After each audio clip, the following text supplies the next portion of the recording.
Hello दोस्तों, कैसे हो आप लोग। यहाँ पे जान लो कि सेंट्रल बैंक के द्वारा 7वीं पास 10वीं पास ग्रेजुएशन या पोस्ट ग्रेजुएशन उम्मीदवारों के लिए एक नई नोटिफिकेशन जारी की गई है। यहाँ पे देख सकते हो कि छत्तीसगढ़ के अंबिकापुर से ये नोटिफिकेशन जारी की गई, जहाँ पर 4 अलग अलग जिलों के लिए वैकेंसी निकाली गई। जिसके बारे में हम बात करें तो इस वैकेंसी के अंदर 4 पोस्टों के लिए नोटिफिकेशन जारी की गई, जिसको लेकर हम डिटेल से चर्चा करेंगे। सेंट्रल बैंक ऑफ इंडिया के द्वारा फैकल्टी ऑफिस अटेंडेंट के अलावा अन्य पद निकाले गए, जहां पर टोटल पदों की संख्या 14 बताई गई, जहां पर आपकी सैलरी 12,000 से लेकर 30,000 तक पर मंथ देखने को मिलेगा। आपके सामने ये आवेदन पत्र है, देख सकते हो 4 पेज का। आपको ऑफलाइन तरीके से आवेदन करना होगा। पहले आवेदन पत्र को डाउनलोड करो, फिर कैसे आवेदन करोगे आदि चीज़ों को भी हम थोड़ी देर में बात करेंगे। ठीक है, तो यहाँ पे देख लो कि आवेदन करने की अंतिम तिथि 30 अप्रैल 2026 बताई गई है। ठीक है, ये 4 जिले के अंदर ये वैकेंसी निकाली गई। कौन कौन, तो यहाँ पे देख लो कि छत्तीसगढ़ के सुरगुजा जिले से फैकल्टी के लिए एक पद है, वहीं पर ऑफिस असिस्टेंट के लिए 2 है, वॉचमैन के लिए 1 है।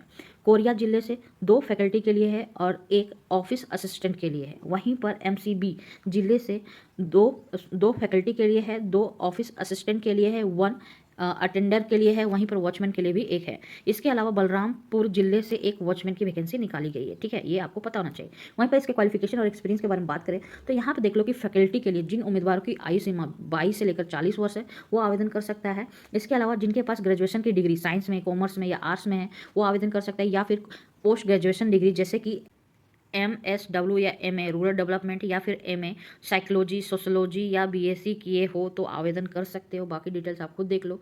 इसके अलावा यहाँ पे देख लो, यदि आपको पढ़ाना आता है यार, कंप्यूटर का नॉलेज आती है, लोकल लैंग्वेज आपको बोलना लिखना आता है, इंग्लिश आती है, टाइपिंग आती है हिंदी इंग्लिश में, तो आवेदन कर सकते हो। ठीक है, इसके अलावा ऑफिस असिस्टेंट के लिए बात करें तो यहाँ पे देख लो कि उम्मीदवारों की आयु सीमा 22 से 40 वर्ष।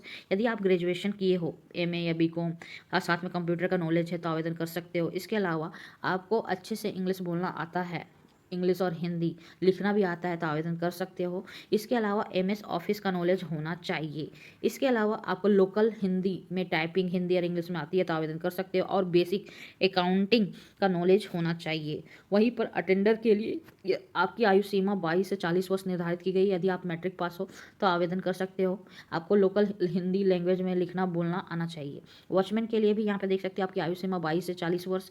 यदि आप 7वीं पास हो तो आप आवेदन कर सकते हो। यदि आपके पास इसके रिलेटेड एक्सपीरियंस है तो आवेदन कर सकते हो, नहीं है तो भी आप आवेदन कर सकते हो। इसके अलावा ये जो वैकेंसी निकाली गई है ना, 1 साल के कॉन्ट्रैक्ट बेस पे निकाली गई, और आपका काम अच्छा रहा तो ये टाइम बढ़ सकता है। ठीक है, इसकी सैलरी के बारे में बात करें तो यहाँ पे देख लो कि फैकल्टी की सैलरी 30,000 पर मंथ होगी, वहीं पर ऑफिस असिस्टेंट की सैलरी 20,000 पर मंथ होगी, वहीं पर अटेंडेंट की सैलरी 14,000 पर मंथ होगी। इसके अलावा वॉचमैन की सैलरी 12,000 पर मंथ होगी। ठीक है, तो यहाँ पे देख सकते हो।